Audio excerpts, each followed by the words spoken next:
There are many different types of analogies about how God works in our lives. You know, there's the one about the potter and the clay, the one about the one who trims the vines. But my personal favorite really is about how God weaves the tapestry of our lives. In my 40s, I worked for a number of years in a furnishing fabric business. And it just never fails to amaze me when I look at a piece of woven fabric, you know, and you look on the reverse side, and it just makes no sense, right?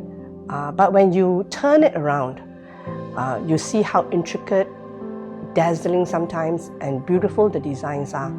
And I think this sort of summarizes what my faith journey and my life has been.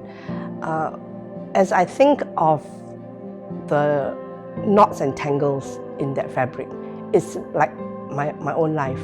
You know, the difficult stages, what I've been through, and how I came through every one. And then as I reflect and think about it again, I realize that God has always been with me. He's by my side.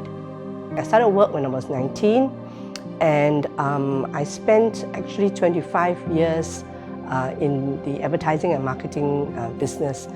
And I do believe, again, that this was not a coincidence, that there was a reason that I was placed in this very challenging business that helped me in my life and in my ministry. In the time that I was in advertising, this was way before computers and internet. And everything was done really by people putting in the time to spend, to brainstorm through ideas, and work through things that will make a successful product or event launch. There was so much time spent just with people, you know, and that really is how I learned, I think, to read people well, and in that way to make decisions about all kinds of things. I had a midlife career change when I was 45, where the Lord placed me in a community service setting to take care of the elderly. There was not for a moment at that time where I thought I could not do it. And sometimes I wonder, where did that bravado come from? How did I even think that I could do something? But I think it was really at this time where I believe God is there to help us. You know, in Psalm 32:8, it says, "I will instruct you and teach you in the way you should go. I will counsel you with my eyes on you." And this is how I have experienced God's presence in my life thus far. I think obedience plays a part, especially whenever I find that I say to the Lord, okay, you know, and I just continue to move on, and the Lord reveals new things to me. How do I get this inspiration to climb a canyon when I was 40?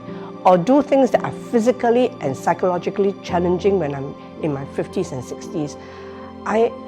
As I reflect back, just looking back again, it's important to know that somehow God plants this in my heart to do and pursue, so that He can reveal something new about me, something I can learn about myself, that I can move forward both in life and in ministry. In my time in the senior center, I had so much inspiration from the elderly who had just this wonderful thirst for learning.